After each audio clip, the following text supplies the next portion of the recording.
Good evening, Demini. Demini, today we have a discussion at 8:30. Mr. Sam is coming, joining from UK. And until then, I'll be teaching you the causative form. Edaman causative form again. Or make somebody do something, make somebody be adjective, make somebody be noun ke again one either. Demini. And make a continue karan hadani, right? Eke ilang karan rapi yam.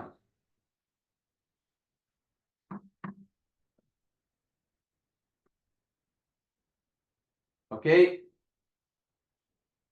Right, we have 30 minutes. අපිට විනාඩි 30ක් තියෙනවා. Discussion එක පටන් ගන්න තුරු අද make වලින් ගිහිල්ලා මම කීප් කියන එක උගන්වනවා.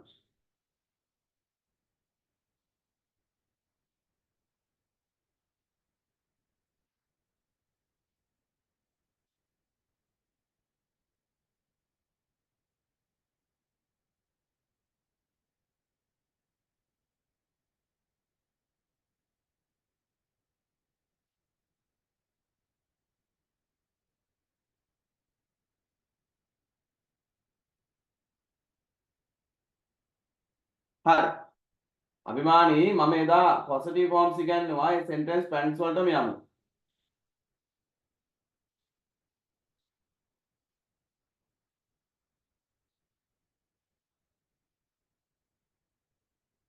Okay. මම එනවා කීප් කියන එකට. Number 1 subject plus keep something done. Keep something done. Oh, you can't see that. Just give me a second.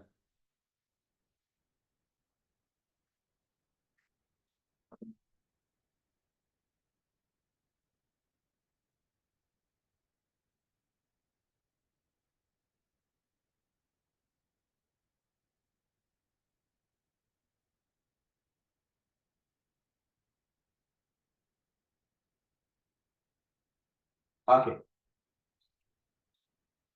Number 1 subject plus keep something done.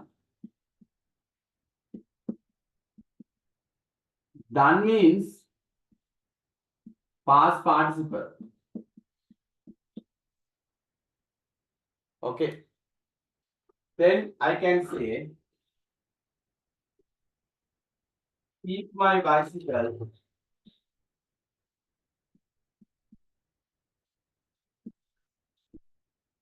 repaired. Keep my bicycle repaired. I will come tomorrow. Please keep my bicycle repaired. Keep something done. Number 2, subject plus keep somebody or something doing something.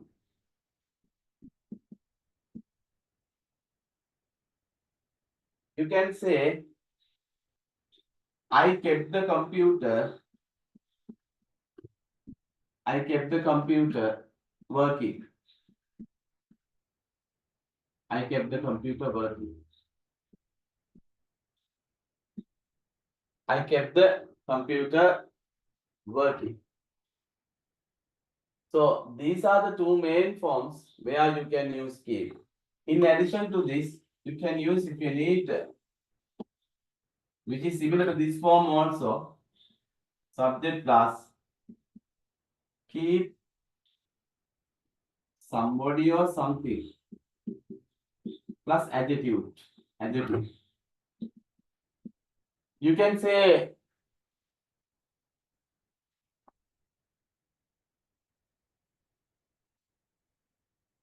keep the children ready. When I come back, keep the children ready. Right now you can take it down. After that I'll explain further in Sinhala.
Usman, tell me when you have finished writing.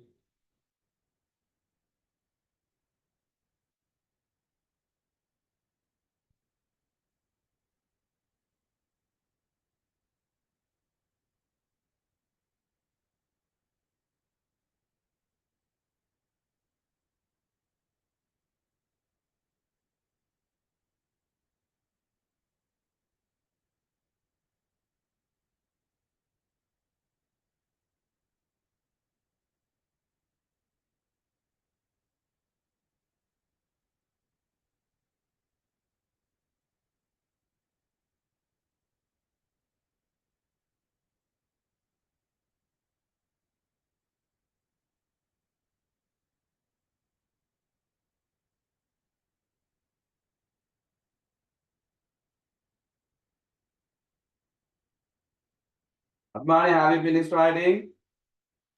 Yes, sir. Okay. එහෙනම් ලියන්න. පළමු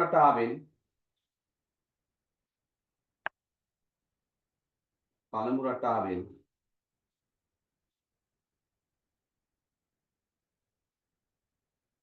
ඉදිරිපත් කරන්නේ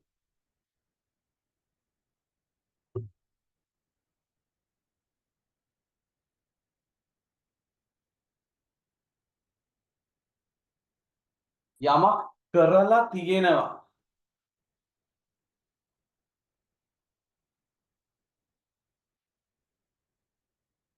යන අදහසයි.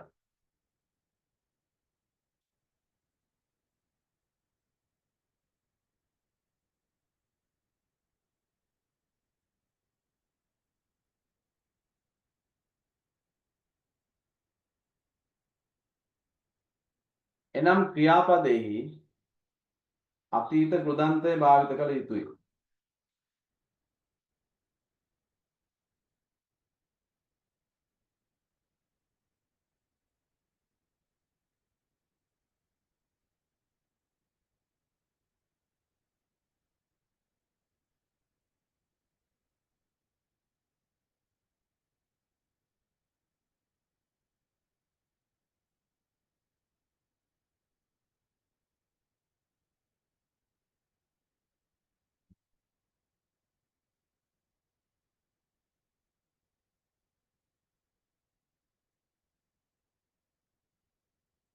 First example, keep my bicycle repaired. මගේ බයිසිකලේ අලුත්කරියා කරලා තියෙනවා. නැත්නම් අලුත්කරියා කරලා තියන්න කියලා තමයි ඔය කියන්නේ. ඒක අලුත්කරියා කරලා තියන්න.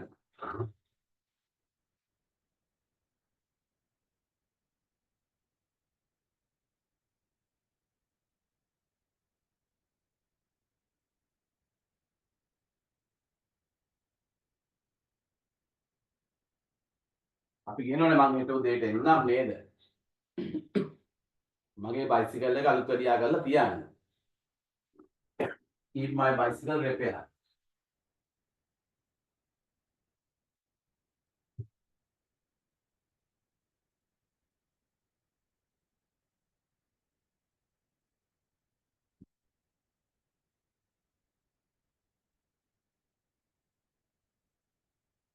ඊළඟ එක subject keep somebody doing something කියන එක. යම් කෙනෙක් හෝ යම් දෙයක්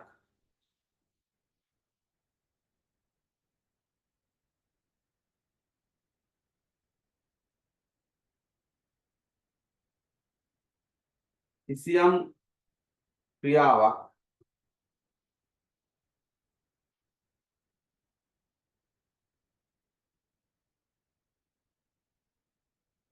කෙරෙමින් පවතිනට සලස්වනවා.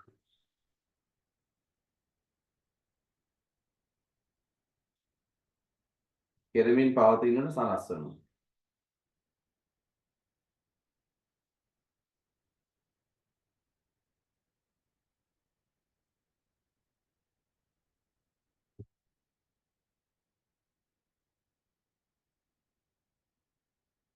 පළවෙනි උදාහරණය බලන්න. I kept the computer working.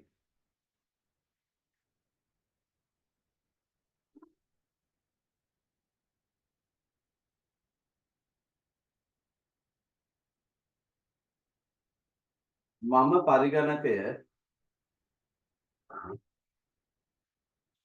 වැඩ කරමින් තියෙන සැලැස්සුව.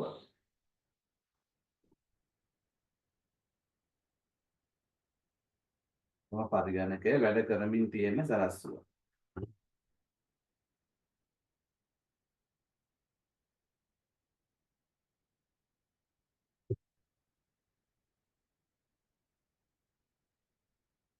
ඊළඟ තුන්වෙනි එක යම් දෙයක් යම් තත්වයක තබනවා.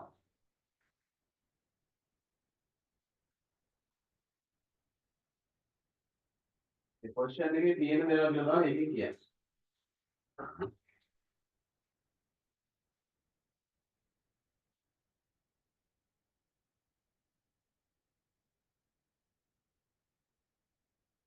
Keep the children ready.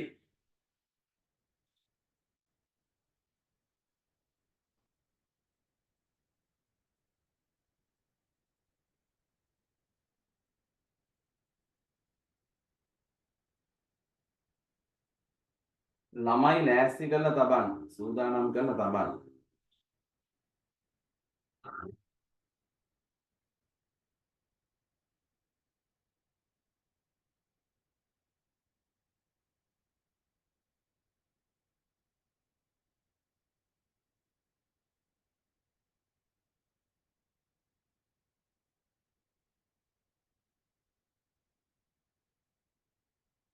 Now it's time to practice.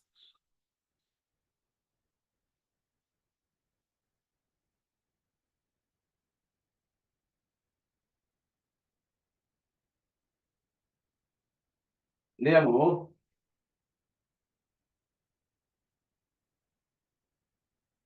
මම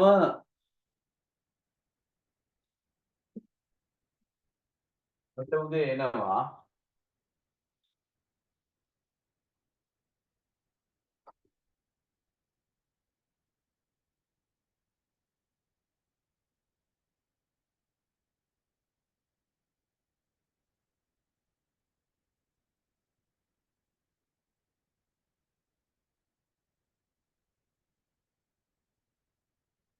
ඔයාමගේ කාමරය පිරිසිදු කරලා තියන්න. ඔයාමගේ කාමරය පිරිසිදු කරලා තියන්න.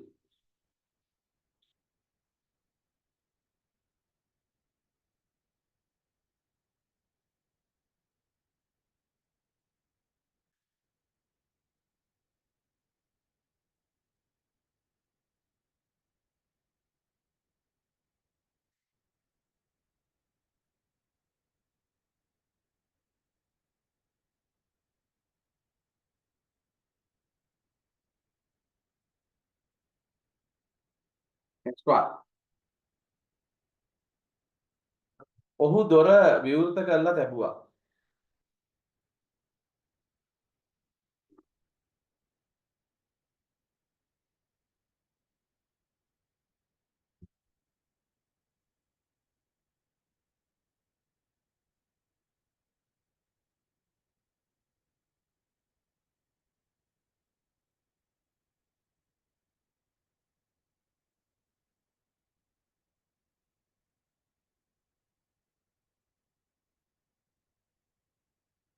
Next one.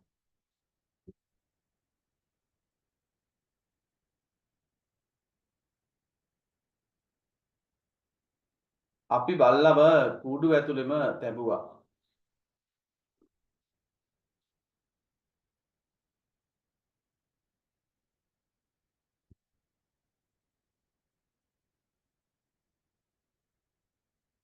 Next. මම නිශ්ශබ්දවම හිටියා.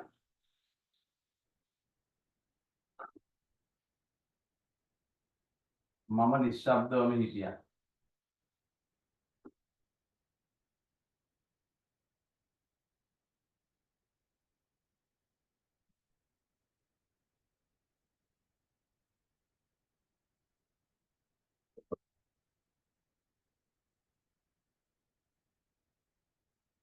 අපි රෙදි ටික සෝදලා තියන්නම්.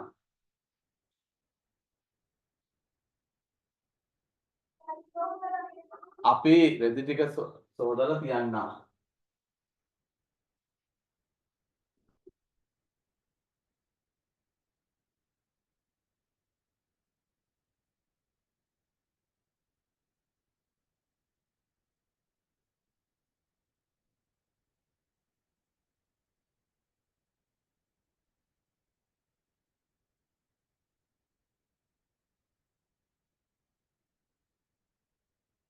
ඔවුන්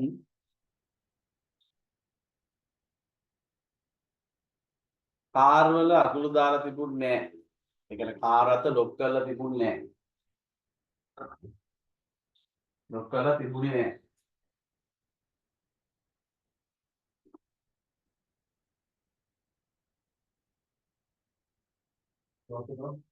නැහැ.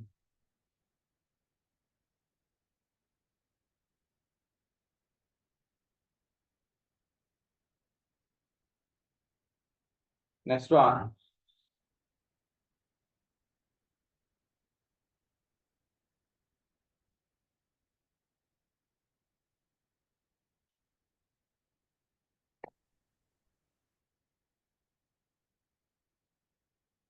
අම්මා උදේ කෑම ලෑස්ති කරලා තිබ්බා. අම්මා උදේ කෑම ලෑස්ති කරලා තිබ්බා.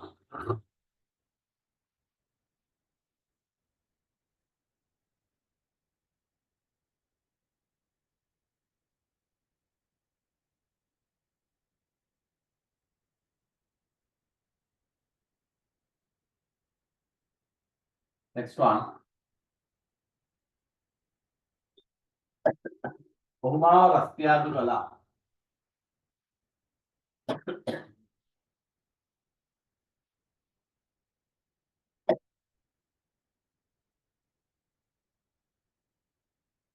ඔවුන් අපිව පැයක් තිස්සේ පොලිමේ තිබ්බා.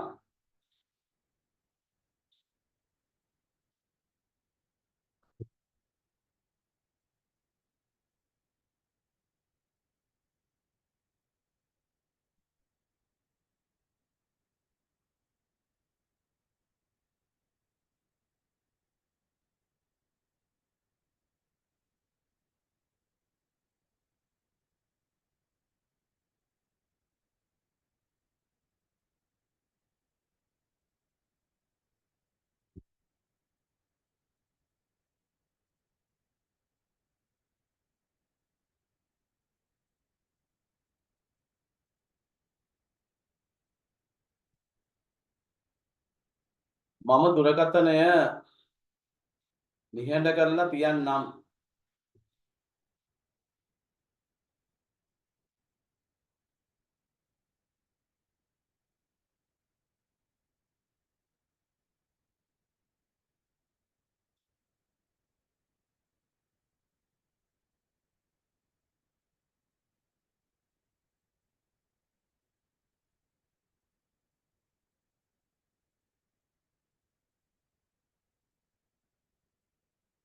ඔවුන්ගේ වැඩ දිගටම කරගෙන ගියා.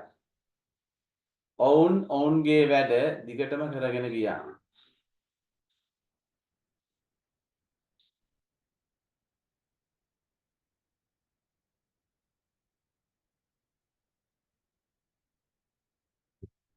දෙමව්පියෝ අපිව බඩගින්නේ තිබ්බේ නෑ.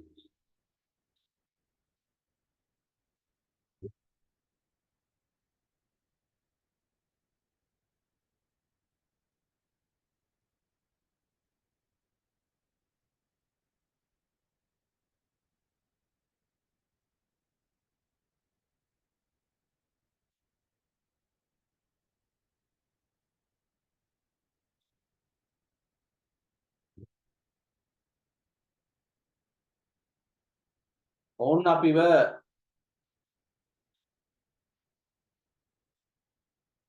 ගේ ඇතුලේ හිර කරලා තිබ්බා.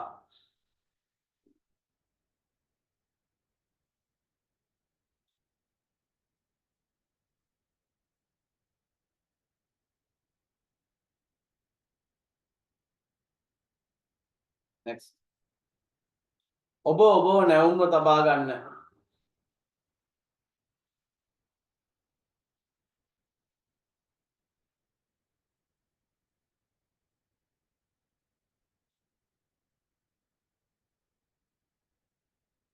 Next one.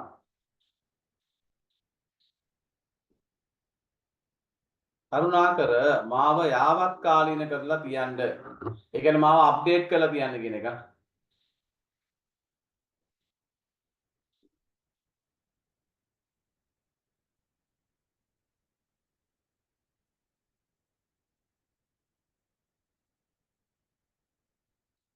next මගේ රැකියාව මාව කාර්ය බහුල කරලා තියෙනවා.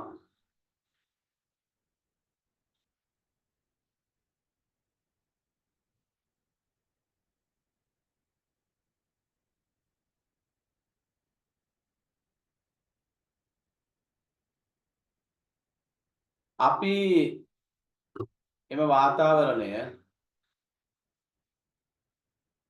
පාලනය කරලා තියන්නම්.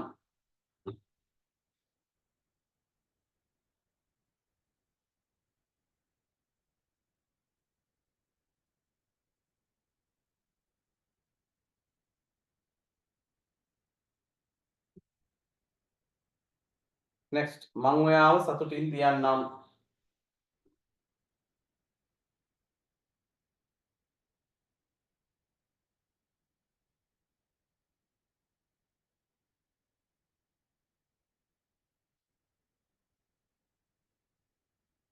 next ඔයාට පුළුවන්ද ඒක කරලා තියන්න. ඔයාට පුළුවන්ද ඒක කරලා තියන්න.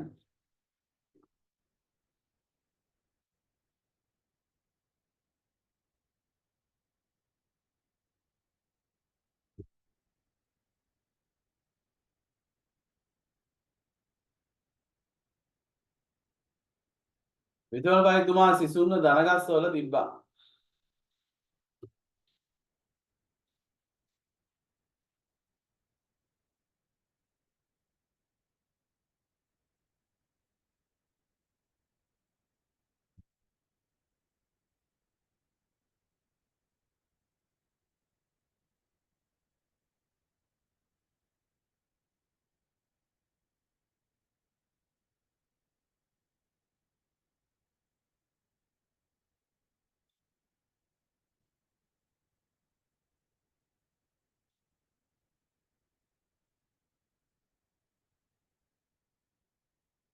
next one.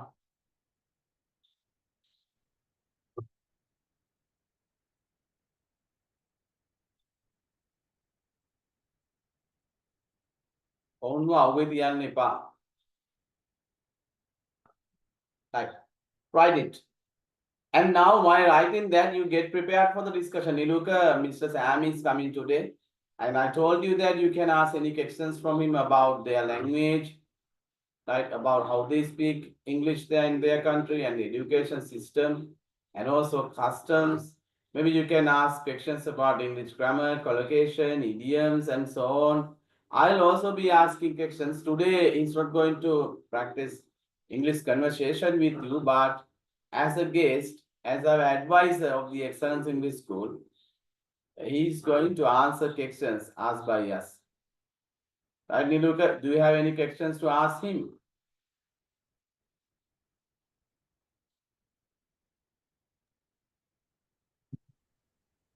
Don't have it, but I will find.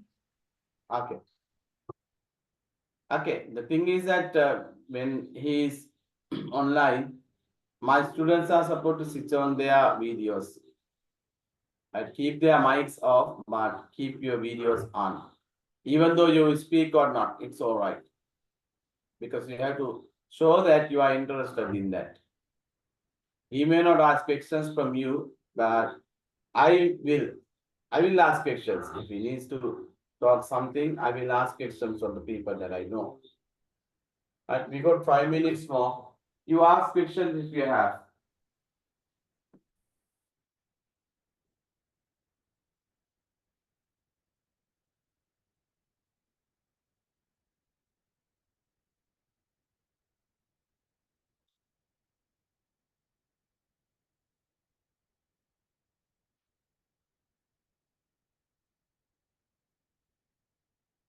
And also, Niluka, from today, from this week onward, We will be having a special session on Friday. I mean, your Friday class will be open for other students also. We are going to discuss the pronouns and preparations on Friday. Okay. We will add some more practical activities also. We are going to discuss pronouns and preparations. On Monday and Wednesday, you will have other lessons. Right, Niluka? Commonly to all the students, I'll be Okay. teaching the preparations.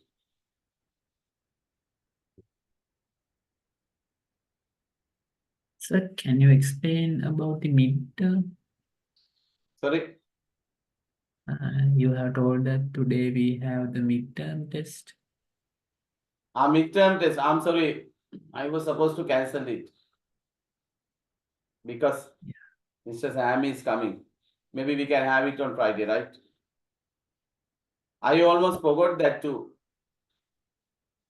Yeah. That's why some students are absent.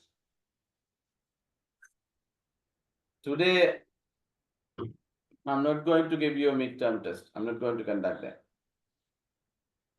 Definitely next time. Can you explain something about the midterm? Midterm How test, it nothing to how it explain. be happen? Yeah, the things which I have taught you so far will be available in the question paper. It's a 3-hour test. I mean, the writing paper needs 3 hours, and also there will be an oral test, which needs around 10 to 15 minutes. Right, all the knowledge about the tenses, pronouns, sentence patterns, idioms, and everything will be checked there. That's what I can say. Okay. Not anything more than that. We will supposed to submit a PDF document or Yes. how it? Yeah. I'm going to give you a PDF. Then you are going to write your answers in a separate paper and resend that me photographs first. Then by post you have to send it probably. I'll see how I can do it. I'll let you know. Don't worry about that. I will arrange it as convenient for you.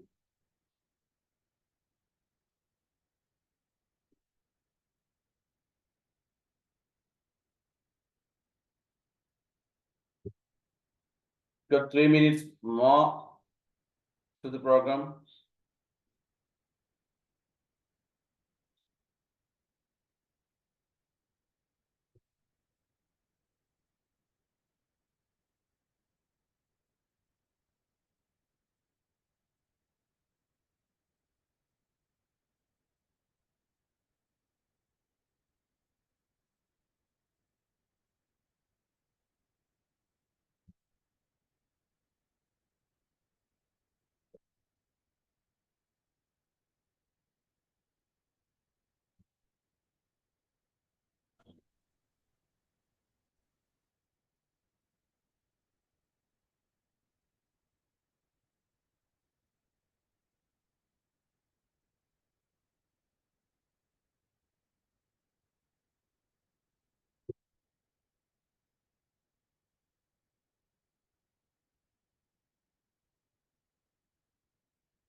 Okay, Kavicha, Niluka, Sidma, Isira, Ishan, Inuni, and everybody is supposed to keep their videos on when Mr. Sam is available online because he'll be happy to see your faces. He's one of our advisors. I mean, it's an advisor of the Excellence English School. And whenever I have questions, whenever I'm in doubt about English language, I'm used to contacting him, disturbing him, and asking questions. Even though he is a very busy person, because he has very tight schedules, he always tries to help me whenever he can. Maybe he takes sometimes 1 day or 30 minutes to answer my questions. 1 day or 30 minutes. That means very quick answers come sometimes. And some other times he takes time because he's too busy.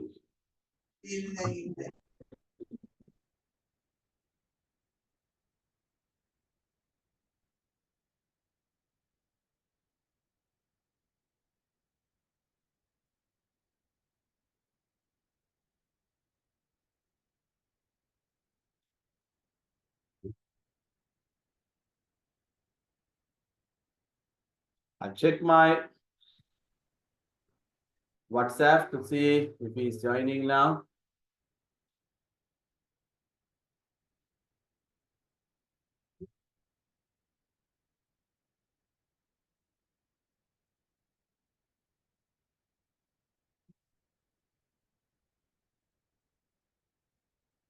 He has sent a message that he has just finished work and he is on the way. So it will take a little time to join, right? We can have a chat until he joins.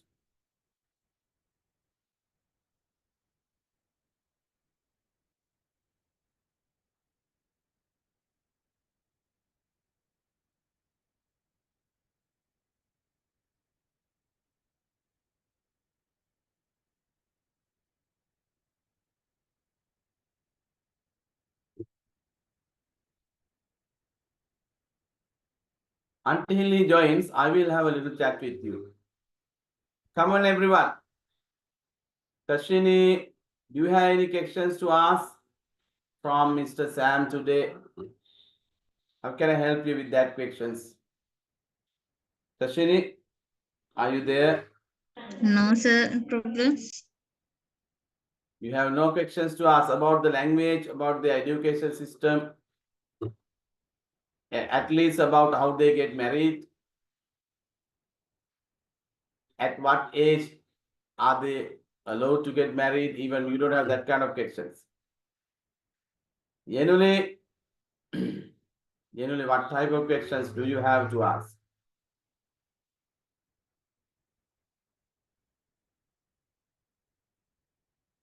No, sir. No problem. Sorry? You don't have any questions?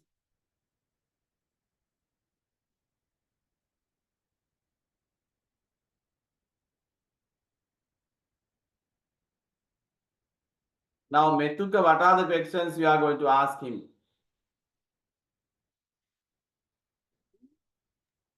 I don't have questions, sir. Oh, you don't have any questions. You are going to watch and listen, right? Malisha Nimsara.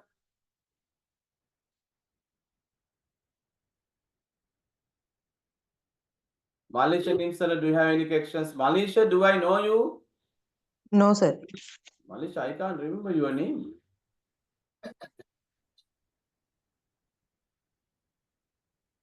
Malisha, where are you from?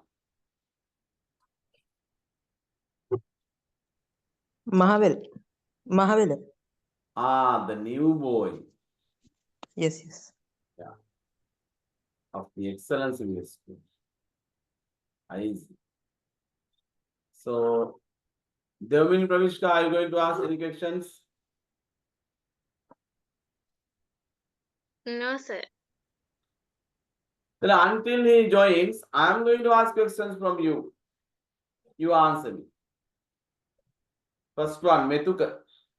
Because he'll be a bit late, right? He has sent me a message actually 5 minutes ago. He had sent me that mentioning he just got off from work.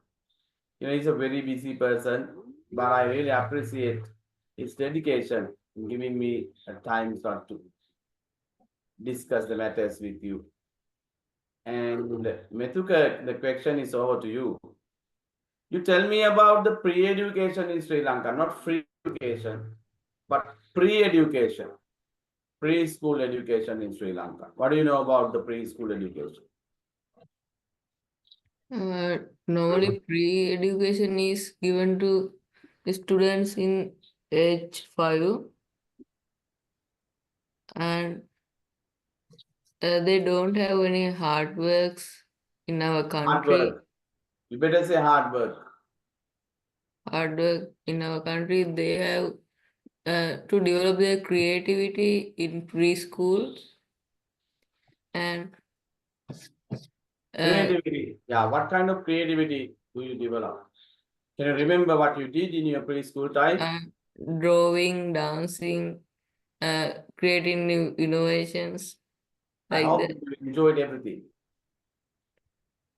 Sorry, sir. I hope that you enjoyed everything. Yes, sir. Okay, thank you, Metuka. I can see Mr. Sam online. Mr. Sam, are you there? Yes. Hello. So we are anxiously waiting for you. You can hear me? Yes, sure, I can. Then very good evening to everybody. Very good evening to Mr. Sam also. On behalf of the Excellence English School, I'm really happy and I'm thrilled to welcome Mr. Sam from UK to have a talk with you today. We can name the conversation as a talk with Mr. Sam. So I'm really proud to say that he has already become one of our advisors, because whenever I have questions regarding the language, now we have some native speakers from the UK to get those problems solved, to get answers for the questions. And I should really thank Mrs. Sam for helping me when I'm in trouble, even though he is really busy. You know, irrespective with the busy life style he has, whenever he has time, I can see sometimes maybe in our time, the midnight, or maybe after some hours, when I check my messages, he has answered my questions. So that's really grateful. And Mr. Sam, at the beginning, my students are anxiously waiting to listen to your voice. It would be really nice if you could tell something about yourself today. Yeah, no problem. Can you hear me? Okay. Yes, we Yeah, can. it's clear. Yeah. Okay. So, hi, everybody. Yeah, my name is Sam and I live in the United Kingdom. I live in a town called Sheffield, which is about in the middle of the country. So, I'm 27 years old and I had the pleasure of traveling to Sri Lanka earlier this year, which is where I met Mahesh. And I came and saw the school. I participated in a class there. Had a great time in Sri Lanka. And as Mahesh says, we've kept in contact since. We talk about the English language, but also just, each other's lives and how we're getting on. So I was happy to come along and chat to anybody, practice your English, ask any questions about England if you like, or I can also maybe hear how Sri Lanka is getting on since I was there, but happy to answer any questions. Yes, thank you very much for raising your voice. And everybody from Sri Lanka, my students, I need everyone to switch on their videos. He will be really happy to see your faces, lovely faces, youngsters. Yeah, not everybody is supposed to speak. Whenever you have questions, you can raise your hand and ask the questions. But I need everyone to switch on their videos. Keep their mics off. Keep yourselves muted, no problem. But keep their videos on. Okay. It's fine now. Fine. Mr. Sam, I'd like to explain what we're going to do today. Usually in our classes, conversation practice classes, we get around 1 hour to discuss the matters about the language, and also we select a topic per day. Just suppose that on the first day, the topic is a self-introduction. So our teachers come and ask questions about the students, about their age, their school, their family, their future targets, hobbies, interests, and so on. So I'll show you a little video about our session yesterday. I might have told you that I know some retired teachers from the USA, and yesterday we started one of our programs because they were back after the summer. So you two are the only UK native speakers I have. So next time, today I'm not going to take that kind of a discussion, because as you are too busy, I want to exploit your valuable time for the most important things. Because if I take that discussion, because one student is given around 8 to 10 minutes to talk with the teacher about the particular topic that they are given. Maybe this week we talk about ourselves, next week we talk about our schools, our education. In the upcoming week we talk about the professions in Sri Lanka or the agriculture in Sri Lanka. There will be different topics. in a succession. So I'll show you a little video. I'll take around 2 minutes to give you an idea of our usual discussions. Can I Just ask a give me- question? Yes. How Yes. your students, how long have they been learning English? Are we beginners, intermediates, beyond? It's a very good question. So there's a mixture here. There's a mixture. There are some students who are school students who've been learning the basic things from me for more than 2-3 years continuously. And also there are some students who've been learning spoken English from me. That means speech practice. So they usually do conversation practice. Some students attend my regular classes and some other students attend only my speech practice classes. But there are students who attend both. In addition to that, there are some senior students, especially 16 plus students, who've been learning from me for about 2-3 months, but can speak English can speak English well by now. So they can understand. If I tell you their levels on that CFR levels, A2, B1, A2, B1, up to B2 levels. So I'm sure that they all can understand you, even though they are not that clever at answering properly. Answering is also all right. I know that you can understand whatever they say. So you don't care grammar and the things that much. So if you give me 1 or 2 minutes, I'll be able to show you that video. Do you need to watch that video or shall I send you that kind of video later on WhatsApp? You can send it later if you like. That's okay. If that's Okay, a that better will be fine. use That of will be time, fine. yeah. Okay, it's nice. So before going to the questions, I have a list of questions to ask Mrs. Ann today because my students are waiting to know the answers. And my students, do you have any questions to ask? Sitara, any questions to ask? If you don't have questions, I will take my questions one by one. Sam can remember last time when he visited me here, there was a discussion in my home. We asked a lot of questions. I had a lot of things complicated.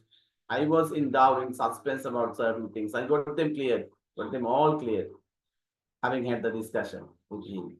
So, Sitara, have you got any questions? It's over to you. If anybody has questions, raise your hand, will you? Hurry up. I see somebody with their hand up. AL. Okay, Damika. Yeah, Damika, Damika, now you can ask your question.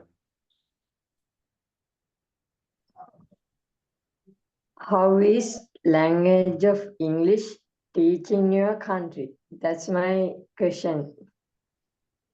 Okay. Thank you for your question. Is it Damika? Yes? Damika. Damika. Now, if I speak too quickly, let me know. And sometimes I might mumble, so I will try not to do that. But in England, we learn English from a very young age, probably same as you learning the Sri Lankan language. So we will learn basic English very young, and then we will, everything in England is in English. So books are in English, signs are in English, road signs. So we are surrounded by English all the time. I would say we are not very good at learning other languages. We do only really English. We aren't as good at learning other stuff. So yeah, I think that was the question. Yeah. How do we learn English in our country? Yes. So yes. Yes, that's the perfect answer. So I would like to add something to that. In Sri Lanka, when we speak our mother tongue, which is Sinhala, we don't care grammar. We care the comprehension, understanding, and if we can go to the target in getting the right answer for the question, if we ask questions, I mean. So in your country, do you focus much on grammar or comprehension or the practical usage? So I would say it's at school, they do talk about grammar a lot, but in the real world, it's not that important. Grammar is important, but understanding is more important. But I would say they do talk grammar. But when we're very young, we have to learn grammar, what verbs, adjectives, that sort of stuff. But as you get older, it's less important, perhaps, once you know the basics. Yes, I think Damika gave a very good access to that field also. I'm going to ask the other question related to that too. So, in your schools, are the students supposed to learn a particular textbook which is recommended for the grade? Or are the teachers supposed to teach them using their knowledge according to a particular topic given? I'm asking whether the students have a particular reference book to be followed, textbook. In Sri Lanka, that happens. In Sri Lanka, grade 3 students have a particular book which should be covered by the teachers. Grade 4, another book. Grade 5, another book. Likewise. What about that in your country? Yes, we have a particular book. There are maybe 2 or 3 different. It depends who you do the exam with, but there is a book that the teacher follows. Yes. Okay, thank you very much. And also the next question is about the language use around the world. Because when it comes to English, now there are certain varieties created by the people who are non-native also. Among the native speakers also, we can see some dialects and varieties in English. So I refer to the word elocution because elocution has become a big business in Sri Lanka as well as in other countries like India, Russia, China, and so on. So what do you really mean by elocution? Could you repeat that word? Elocution. Elocution. Can you write it? Elocution. You know, elocution. ELOCUTION. I don't know what that means. So maybe we don't use it in England. Hello. That's what I will know. So I will type that for you, right, in the chat. Thank you. So the word is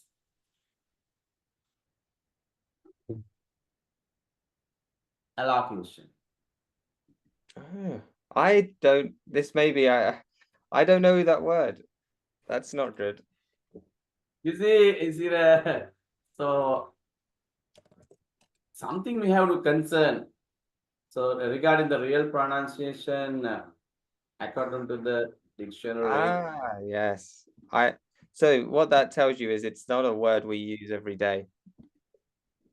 It's elocution is the practice of Yes. pronunciation.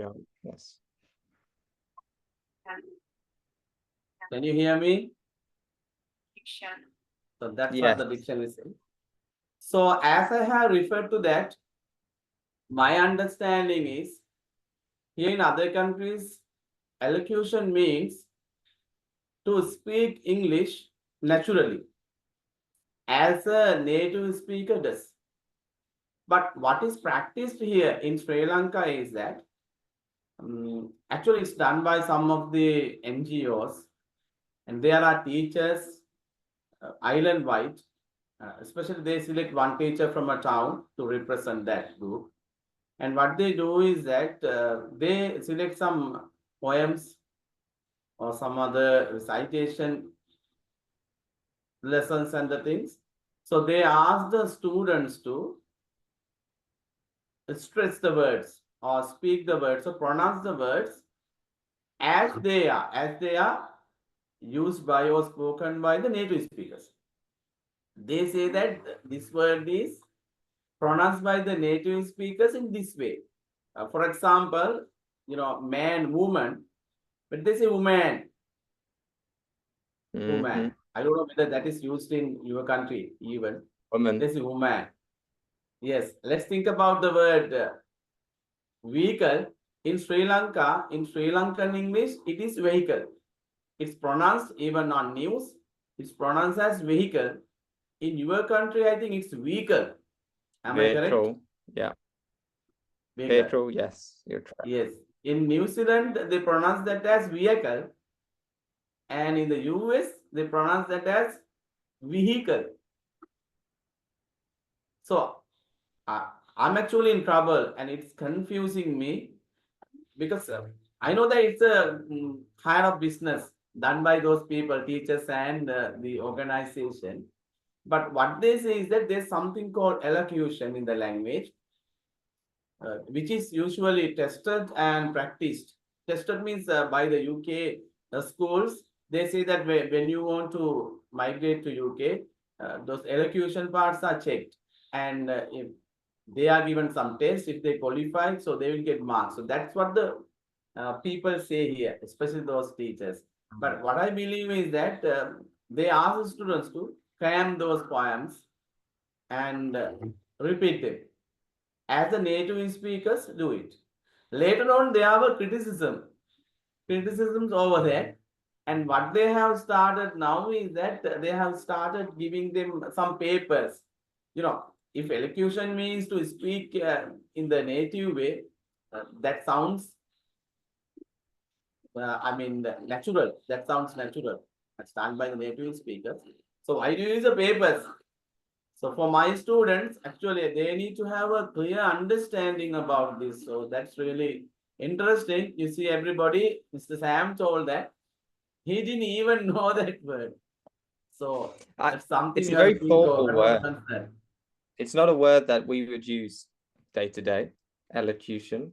So no, I admit I hadn't heard of it. It's very formal. It's quite specific to a situation. But what I would say about pronunciation and native speaker is there are so many native speakers across the world, and they all speak differently. So what do they mean by native speaker? Because I will say a word in a way that an American would say completely different, and Australian. So for me, if you're understood and the person knows what you're saying, that's more important than the specific exact pronunciation.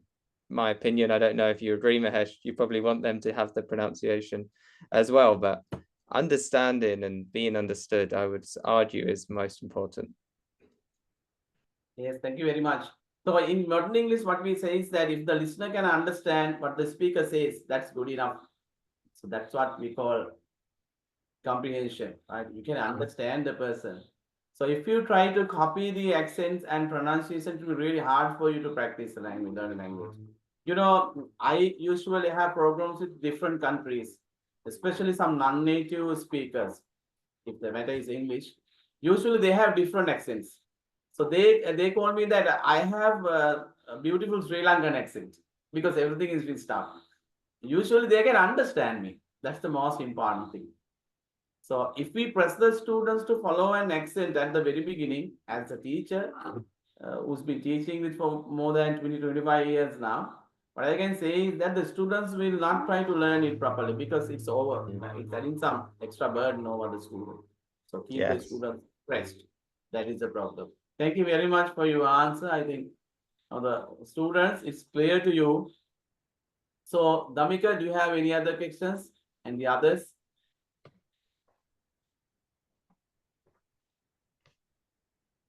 Otherwise, we can move to the other question. The previous question was one of the most burning, complicated issues in Sri Lanka because different people are using English for their own marketing procedures. So they do marketing using those words. Yes. As we don't know how English is practiced in your country, because in our country, you can't see practical English. Only in some occasions we use when we learn English medium. And when we do our work in English medium, we use those things. But we don't exactly know how it is used. Just take an example. Mr. Tam, just suppose that you are moving fast to go somewhere and you meet somebody like to the face I mean, you both are moving in different directions. If that person asks, where are you going? Where are you going to? We don't want to say, I'm going to temple, or I'm going to school, or I'm going to work. You can just say to work, or like to temple, or to school, right? But here some people think that if the question is where are you going to, you should answer, I'm going to temple. Yeah, I mean, Difference is- that's very formal. That's the formal way, right? But in conversation, yeah, you wouldn't need to say that. You could even just say stall. Where are you going? Stall. That would be the people would understand that. Yeah. Yes. Okay, Damik, I think you have no more questions, so I will go to my list of questions. Mr. Sam, I'd be happy to know what do you mean by a slang and what kind of slangs are used among youth in your country these days?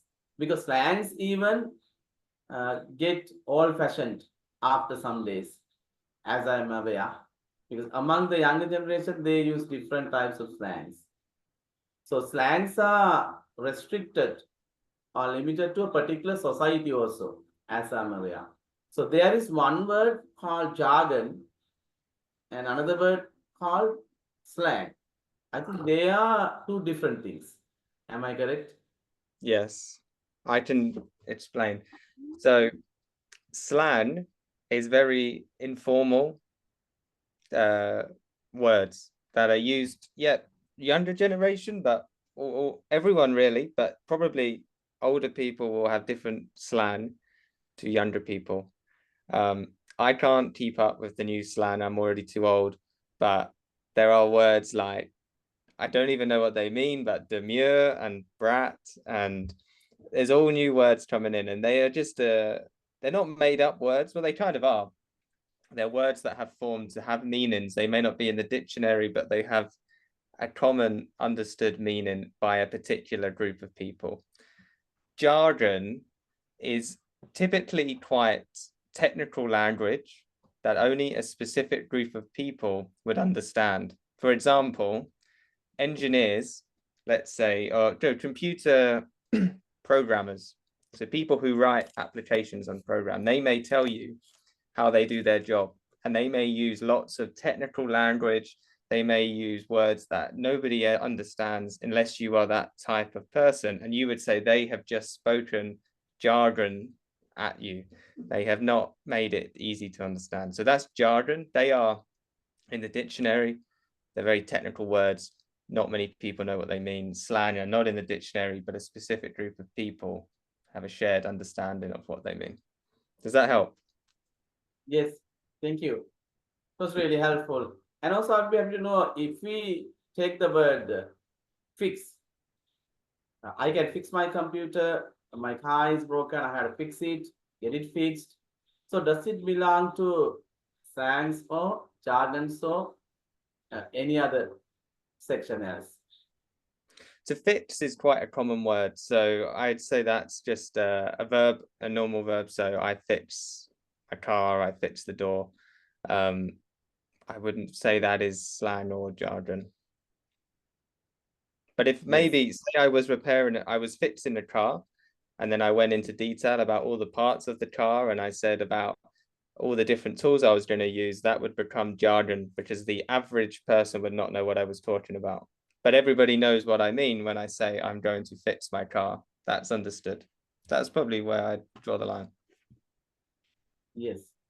So in English, in the past, once I started teaching English, we used only goodies and adjectives. So nobody says that I am good. When you ask how are you, we used to say that I'm fine, I'm well, because we used to use an adverb for that. But now the people use I'm good, I'm great, I'm excellent. So has it come from the British English or the American English? Do you always, I mean, do you also say I'm good, I'm fantastic, I'm great? So how do you answer? Yes, I would say that. If somebody asked how am I, I'd say I'm good. I might say I'm all right. That's quite common. That means okay. British people don't often say they're fantastic because it's a bit of a cultural thing where they don't act too happy. I don't know why, but in England, if you asked somebody on the street how they were, even if they were having the best day ever, they probably wouldn't say I'm fantastic. They would say, oh, I'm doing good, or it's been a good day. I don't know why.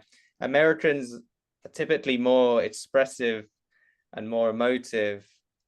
I could definitely see an American saying that they are fantastic. Yes. A big thank you. And now I'm moving to informal contractions.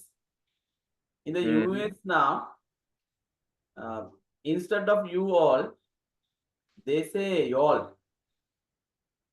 Instead of you all, they say y'all. And in British English, instead of let me, is a let me. Because I can understand that, because when you keep practicing a language for a long time, so if they can be connected to make a short form, it is always acceptable because easy to use, easy peasy. I mean that's the matter there, not anything else. But in formal English,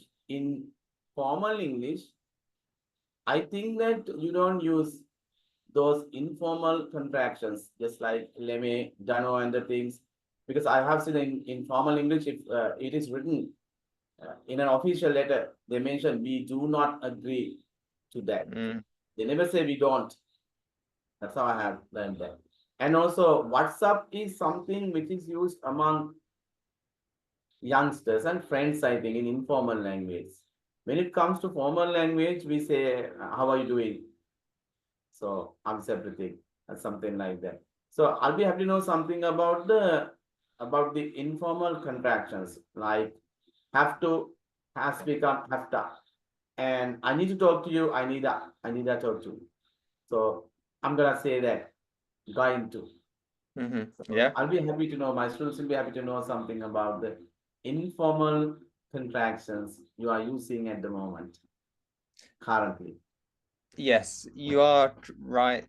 We would not use them in a formal letter, but I would use things like can't instead of cannot, won't instead of will not, all the time, unless it is a formal email.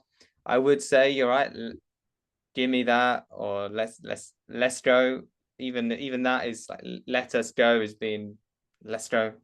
When you're speaking informally with friends, your words will jumble together. But when you're writing formally, you would spell out each word quite clearly, like Mahesh has said. I'm trying to think any more that you didn't mention. I mean, I said it there. Yes, I don't even think about it. Yes, we use, I think, cup of tea, cup of tea, you shorten that, or to, ocha, and many more. Right, I got a cup of tea right now. Got to, it's got to go. Yeah, better go. Yeah, see, I don't even think about these because I use them all the time. But yeah. I'm trying to think. Yeah. Like I was just said there, I was going to say trying to think, and I said trying to think. I am trying to think instead of I am trying to think. That's another one. Okay, thank you very much. So, my students, do you have any questions about that part? The informal contractions? Yes. It was quite descriptive, right? You can have better idea about the language that you're using here. Because we are using the language which was originated, which was born in their country, right? And which is being practiced by them, by the native speakers. And as we always use our mother tongue here in Sri Lanka, you don't know how that language is really used in their country. So we have to learn those things. Otherwise, we will be in trouble when we speak to the native people and other foreigners from other countries also. Because this is an international language, everybody should have a standard level in understanding. Otherwise, one party will be in trouble. Okay. And then I would like to ask a question about fillers to speak, because especially the non-native speakers. I have seen that in the native speakers also, especially non-native speakers, when they try to speak in English, just suppose that their word flow is not coming as they expect at the moment. The word flow doesn't come out. They need some time to think about that. So they use certain words like, well, just suppose that Mrs. Sam asked me a question, so I can't get the answer at once very quickly, I mean instantly. So I can use, well, fine, to tell you the truth, to be honest, really, exactly. So tell us something about the fillers. Are they really used in your country in the practical usage? Or is it something only for the non-native speakers when they have problems to speak, to get rid of that, to get their time to think? So how is They're it? definitely used native as well, because unless you're delivering a speech and you're really practiced, you will use those. I use them all the time. I've probably used them on this call. Things like the thing with that is, so I just did the we make noises. It's normal in normal language because you don't always know the next thing you're going to say. You know, conversation isn't like a rehearsed script. You are speaking naturally. I'll use an idiom here. You speaking on the fly. I don't know if you know that. That means you're speaking without practice. If you ever hear that, you're just speaking as it comes. So it's all the time we will use those. If you use filler words, people won't suddenly know that you're non-native or think you can't speak English because everybody uses them. It's just the natural part of conversation. Yes. To face the things as they come and to follow the things as they go. So as we go, and use that play by the ear. I can still remember the idiom Yes. that we discussed last time.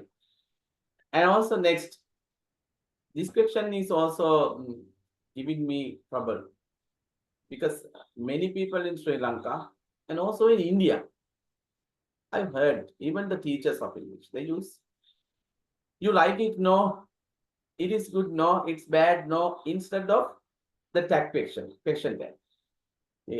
We should say in English, you like it, don't you? You don't like it, do you? It's correct, isn't it?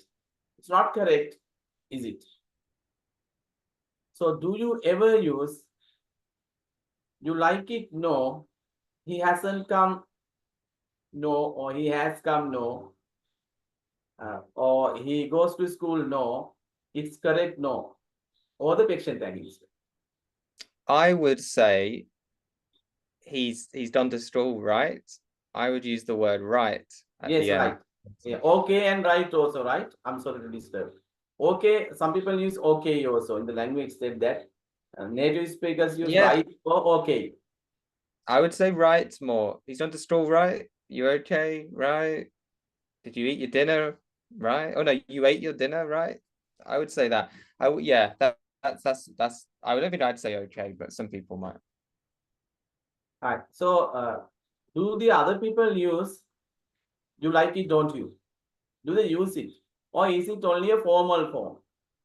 It's formal. I wouldn't hear that typically. You hear that he doesn't like it, right?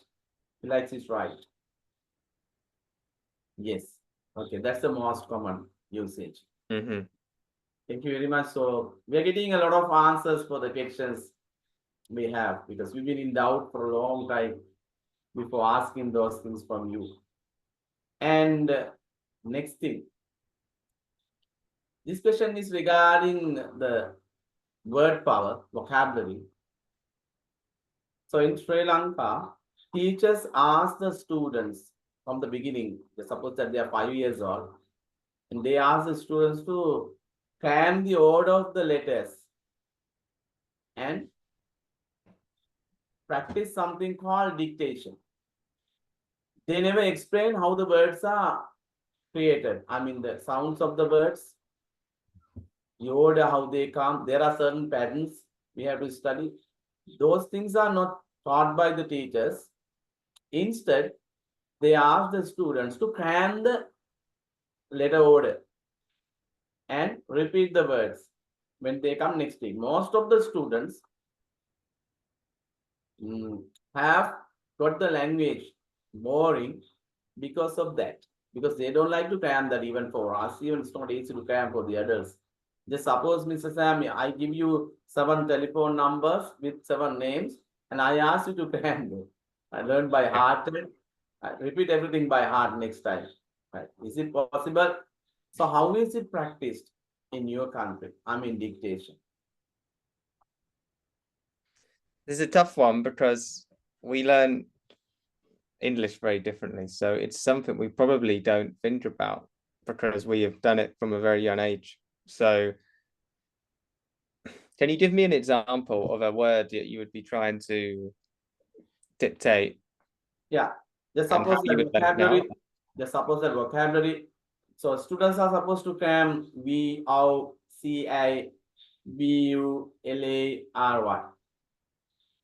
So they don't know how it is created, how to write that using the sounds. I usually teach them how to write them using the sounds. That means if the word is cat, it's a K sound means C there, and A sound means A there, then T sound means C, cat. So that's how they have taken. Are you referring to spelling? How do you spell Yeah, words? spelling. That's what I know. Here the That's how word is we. dictation. Here in Sri Oh, Lanka, okay. the word is dictation, but in grammar books, I have found that as spelling. Correct. Okay, spelling, yes. So, okay, yeah, when we're in school, when we're young, we do have spelling tests where they will give us words to spell. And when you're young, they do try to get you to memorize the word. But just like you, we don't like doing it. People find it very boring. For me, spelling came with time when I read books, because you see how words are spelt and you remember that. Not you memorize it, but over time, you read a book, you see a word 10 times, you know how it's spelled. So I would probably say reading, or if you watch a film or a movie with subtitles, you'll see these words. It will take longer, but you'll remember it better than trying to memorize 100 words, like you say, and spell it out. I think it's seeing the word written down is helpful. Yes, because the children are in trouble when they are forced by us to cram the word order. I am a math lover. You call maths. American people call math only. Because in English also I enjoy English grammar. In word building, so what you call spelling there, regarding spelling, there is a part called word building. So depending on the sounds, there's a structure. Using what we can create the words. I mean the order according to the sounds. There are certain patterns. You know, silent E, magic E, and the things. I don't know whether you practice that in your country because you are native speakers, and you know how the words are usually pronounced. I mean, a spelling. But there are certain patterns. For example, just suppose that when you say egg, you use E for A sound. When you say cat, you use C for K sound. When you say ink, you use I for E sound. But my question is, when you say eyes, not that K, not that A, not that E. So why is that? I wish I knew, because it's difficult when you're young, native, to know this stuff, because there are some patterns, but letters can be used for all different things. So I'm trying to learn Spanish, and in Spanish, the letter has one sound pretty much, and that's it, and you can memorize it. In English, it's not. I don't know why. I don't know. Of course. So this thing I have understood. I have studied about the word building. Mr. Sam, if the letter C is used with the vowels A, O, and U, it gives K sound. K. Hut, cat, hut. Mm-hmm. If it is used with I or E, the vowels I or E, usually it gives you S sound. Cement, cement, science. So that's how it's used, as I have understood. And Okay. also regarding G commonly, not 100%, commonly, if G is used with A, O, and U in the same way, it gives you G sound. Right? So got, gate. But if it is used with E, O, I, it usually gives a J sound. General, engineer. So Okay. yeah, more than 75%. So there's a rule like that. I have studied it by practice. I didn't even know this. So your Mahesh is good. Your teacher is very good because I don't even know these rules. That I understood that my yeah. students were struggling with those spelling and the things.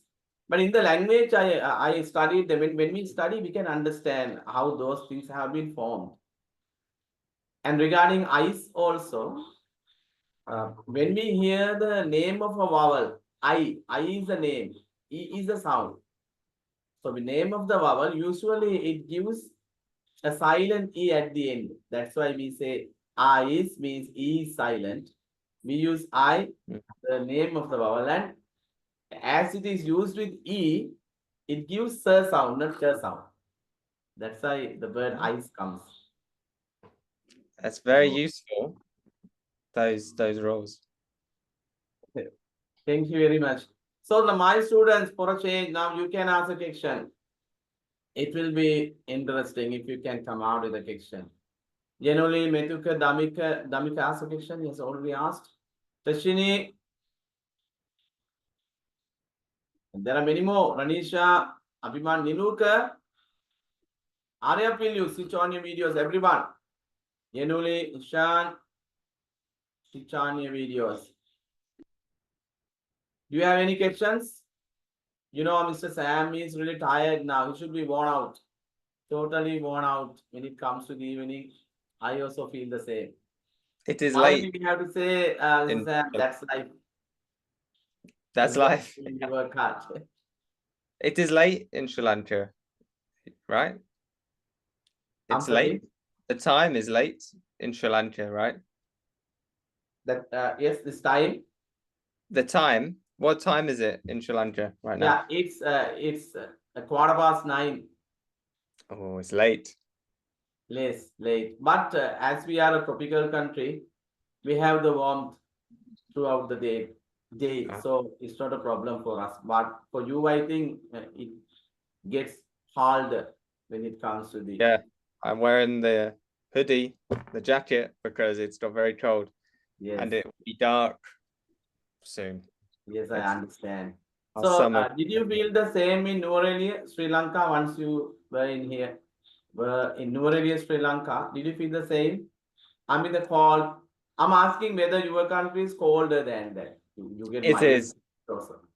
It is colder. I mean, we have seasons change a lot. So in summer, we can have 25 degrees Celsius, 30 degrees.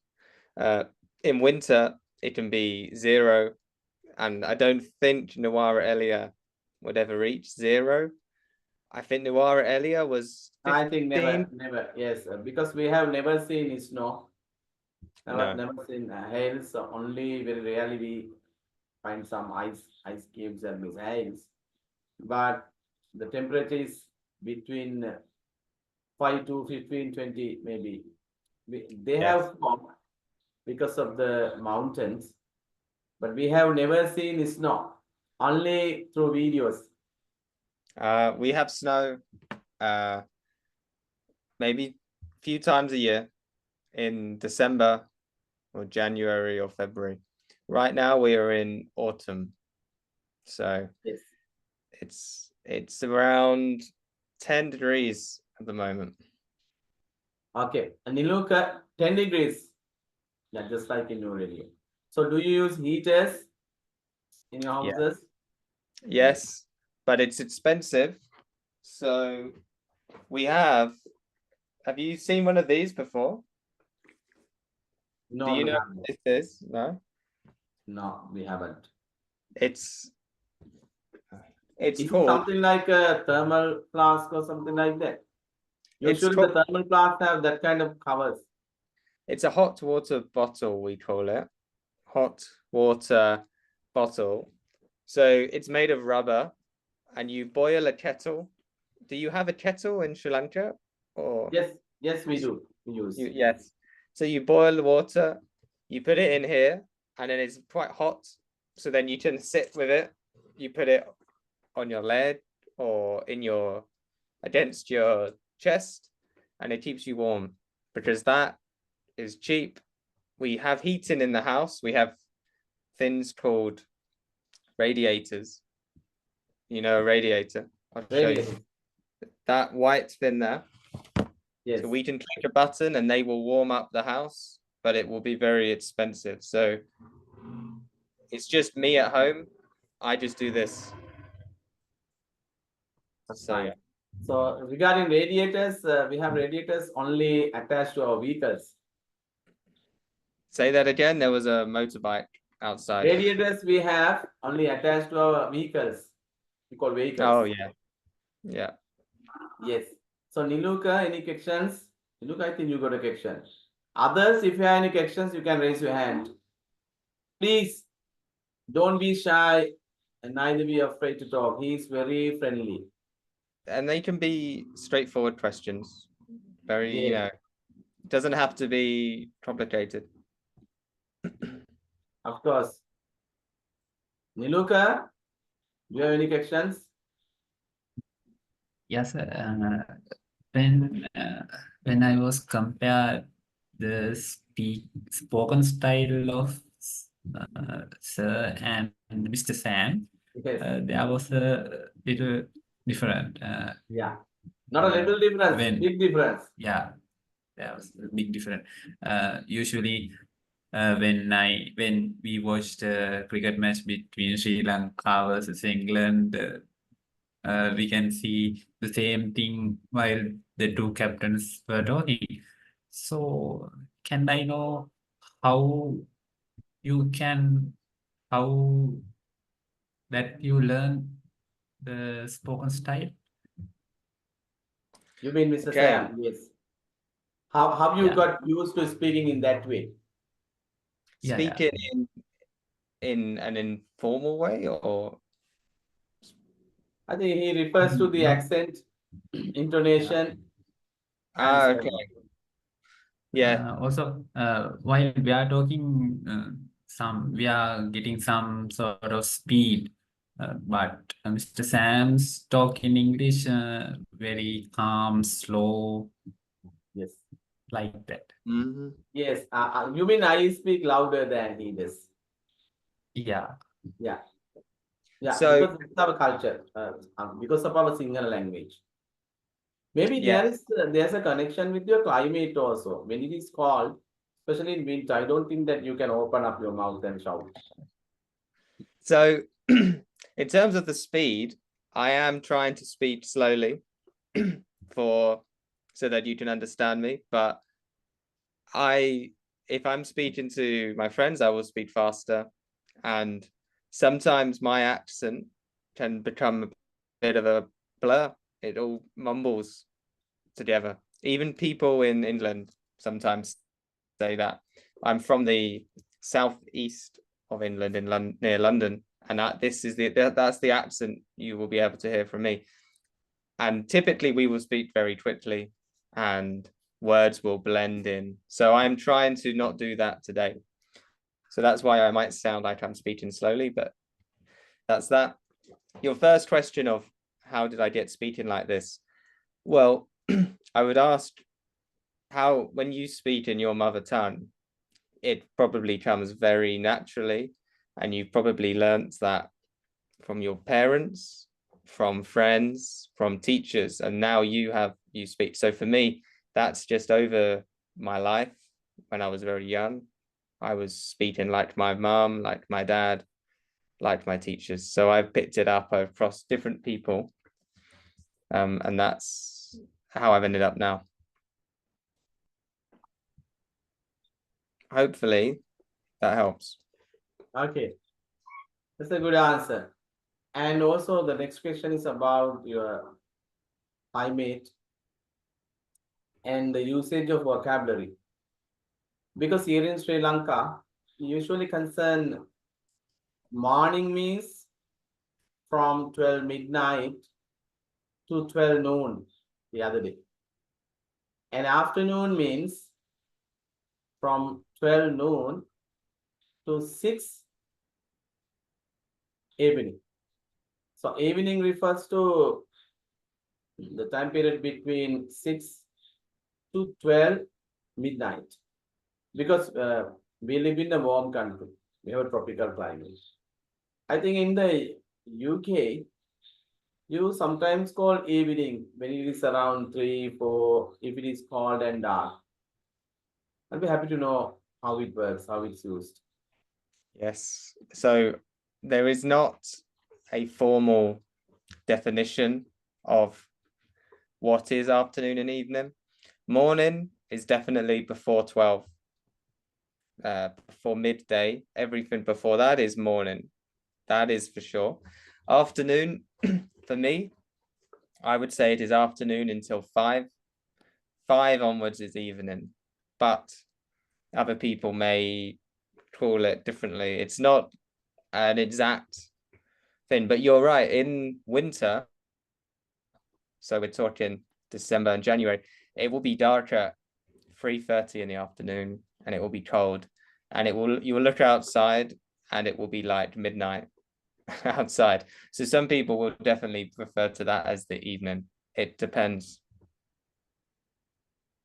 Yes. And in case of any questions from the audience, so Shadi, any questions? Can you raise your hand? Fine. Now we have to know something about your education system. Because in your country, you might be using a lot of technology in the classroom. But yesterday, a lady teacher who is one of my students and who migrated to UK for her master's degree in education phoned me, and she told me that even though we have online classes, online education here in Sri Lanka, most of the institutes in your country do not prefer that. You know that you don't use that much online teaching. Is it true? Or if you don't use it that much, what are the reasons for that? So good question. It is changing a lot. So when I was in school 10, 15 years ago, there was no online teaching. We did everything face to face. I don't know why. I just don't think the technology was there. That 15 years ago, we didn't really have Zoom. We didn't really have. It was there, but not everybody used it. Since COVID, which you'll know about, we have moved more to online teaching, but not at school. At university, there is more online teaching, but at school, I don't know. We haven't really gone there. I think maybe the parents like their kids to go to school and give them a break. I don't know, but we're moving towards it. There is more online teaching every year. How much of your teaching is online, Mahesh, would you say? Overall in Sri Lanka, how many classes are in person? How many are online? Well, it depends. It's also a good question. In Sri Lanka, we started teaching online actually with the pandemic. So I don't know whether it is a good thing or bad thing. I think it has both sides, both advantages and disadvantages. Regarding the kids, as you mentioned, it's really hard to teach online. And the students below 10 years, it's really hard to teach online. Regarding universities, now they are using that. In Sri Lankan universities, the first courses, they have courses called the orientation programs or development programs or intensive programs before starting the academic sessions. Then during those periods, it's really hard. It's really difficult for the universities to keep the students inside because they have to give them hostels, I mean accommodation, and lecture hall facilities and everything there. Now they use online teaching during that period, especially. Regarding the schools, I think it's very rarely online teaching is done. Maybe Yeah. on holidays or some other days, if the people can't go out to come to the schools, they use some online teaching. In addition to that, they use social media, WhatsApp groups and the things to rotate or to circulate messages. If they want to send a message to all the group, they use the WhatsApp. Regarding private teachers, especially when it comes to me, I use online teaching for the programs in which we connect foreign people. You know, it has become a disguised blessing for me. I'm using it a lot because I can't take the foreign people here now. Here, just suppose Mrs. Sam. So, thanks to online teaching and this kind of applications or the websites, you are with us today. So that's a miracle. It's a small world, we call that. Regarding this kind of programs, it's a must for me. It's mandatory for me to use online, especially my spoken English classes. Otherwise, we will stop these programs. In addition to that, students do not like that much to attend online class. They see that it's boring to them. They find no interest. But there are some students who are really keen on learning, who are really passionate in learning. Then those students learn even online because they don't want to spend that much money. Just suppose that a student has to attend in-person classes, maybe you call physical classes. They have to spend around 1,000 rupees per month for the bus fare. If they learn online, they don't have that cost. And also they have to take food from home, or they have to buy food from the shops, and they have to buy clothes and the things also when they go outside. It's really costly. Regarding online classes, the class fee, I mean, the cost is also lower than the in-person classes. There are some benefits. So as well as some we call disadvantages. Oh, yes, base. Then that's how the situation is. So in short, if I directly answer your question, regarding schools, they don't practice that much online teaching. In universities, they practice during the first years, first sessions. Regarding private teachers, for language teachers like us, we need online teaching. Otherwise, we give some special sessions to students using online. And I think my response is very similar here. Very similar. What you say. School, not really. University, a bit. More private teaching, or yeah, they use it more. So more, we're quite similar. Yes. I think Mr. Sam has around 5 or 10 minutes more, right? As you told me earlier. Yes, I do have to go in 10 minutes. Yes. Yes. So I'll be happy to know something about the idioms you use.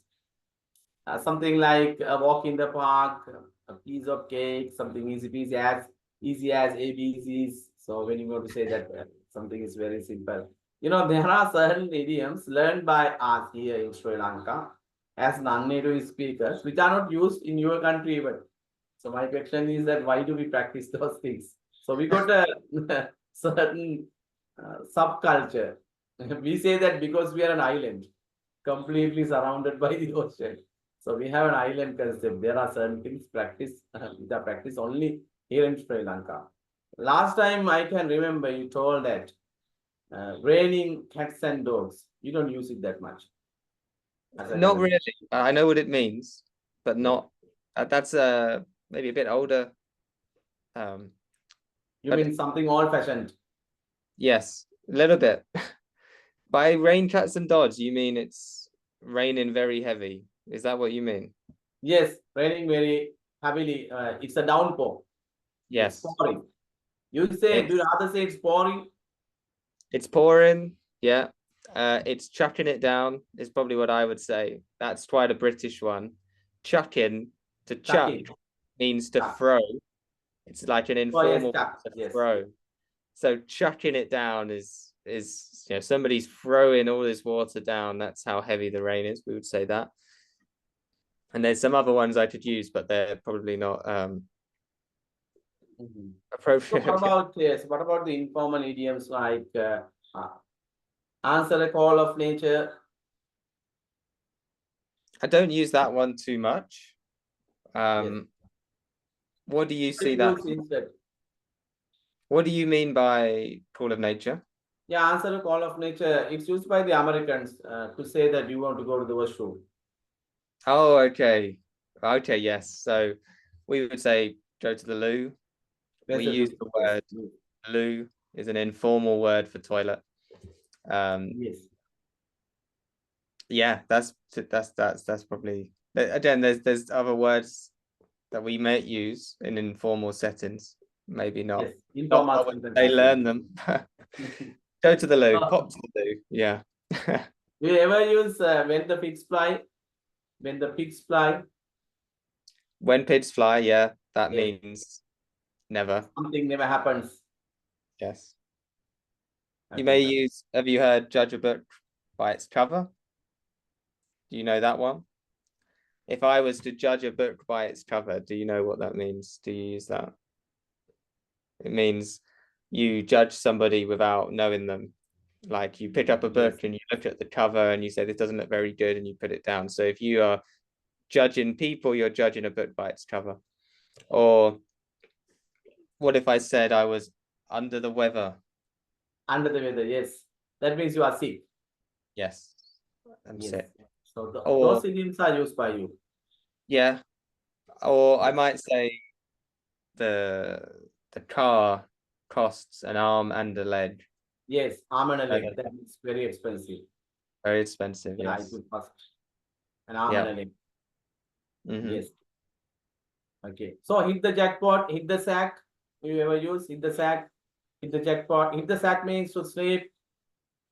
I think that's a bit more American. I don't typically use that. I know what it means. Hit the sack, go to sleep. Hit the jackpot. Yeah, that means you've done something really good. You've found something very good. You've hit the Yes. jackpot. Yeah, something like against the clock. Against the clock, do an extra mile. Yeah, go the extra mile. Put in a little bit more effort. Yes. Yeah. Yes. You know, the problem is that being Sri Lankans, we have both English mixed up here. So we don't know whether we use American idioms or British idioms, because whatever we find here, we have to use. That's the problem we have. So it's not It clear. doesn't really matter though, because we will understand. We have Americans here, and if an American says that to us, we know what they mean. We don't tell them off. If an American said hit the sack, I get it. It's, it's not a big deal that you use the American words because we all understand it. So Yes. So the final question to you, that is regarding phrasal verbs. I think the phrasal verbs are also a kind of idioms, because they give different ideas, which are quite different from the constitutional words and their meanings. Because if you say that drop by, so run into somebody, so drop by a place and put out fire or something like that. So they are quite different. My question is that, do you often use that kind of phrasal verbs in your day-to-day language, or you use that in particular situations, or how does it go? Is it formal or informal? So give me a couple more examples. Yeah, just suppose that put out, so write off. You can use write off. He's written off from the family. Yeah. Yeah, write off. Yeah, because they give different meanings from the basic words. Yes. Yes, they do. That's Yeah. what I'm asking. Yes. You know, Yeah, we go would through. use them Go through in- means go through something means to read something, run through, read faster. Yes, we would use them informally. I think I wouldn't even think about it. I would use them in everyday speech. Yes, by practice. That's it. Yes. So if you meet Yeah, if you meet an unnative speaker, that person will be unable to understand you because it's quite difficult for me if he hasn't learned that, if he or she hasn't learned that. If they know that, it's all right. So in IELTS, usually they say that we use the BBC English accent because they give marks for the pronunciation. And IELTS, I mean exam, International English Language Testing System. So it's done by the British Council, UK, and the IDP Australia. So that exam, they usually refer to the accent as BBC accent. Yeah, So, we learned that as well. yes, when we compare that to your accent, I mean, even within your country, so it's different. I don't know why they do that. So the IELTS side also, I think they should check the understanding, whether the people can understand or not. Yes, they should. The reason they are saying the BBC English is because the BBC English, I guess, is clear because there are accents in the UK which are very different. Mine is southeast, but you may have heard of Manchester, Liverpool, I mean Scotland. Those accents are really strong. So the BBC English should be understood by somebody in Scotland, somebody in Liverpool, somebody in Manchester. But let's say you learn the Liverpool pronunciation, some people even in England wouldn't understand. So I think that's why they say it. But I agree, it's that pronunciation is impossible. If somebody understands what you're saying, that's the main thing. Nobody's going to pull you up on your pronunciation in England because there's so many different accents anyway. Yes. Even though we don't like to say goodbye to Mr. Sam, our advisor, so we have to do it anyhow because you are busy and you got to go home now. You come back home, I think. I work from home. So I'm in my study now. I work from home, but I need to go and get Mia from her work. So that's where I'm going now.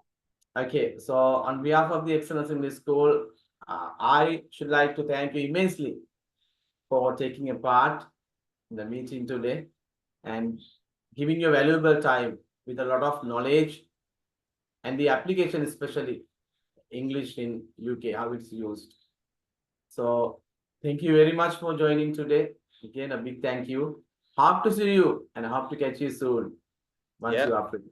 Perfect. All I would say is any questions, if they asked you, Mahesh, pass them on to me. Any questions about anything I've said, and good luck, everybody. And thanks for your time. Okay. Thank you very much, everybody. Say Ayubowan to him. Ayubowan means may you live long. Everybody, my students, Sri Lankan custom say Ayubowan. Ayubowan means may you live long. Wish you a long life, many long years. Bye bye. Thank you very much. Bye. Bye bye.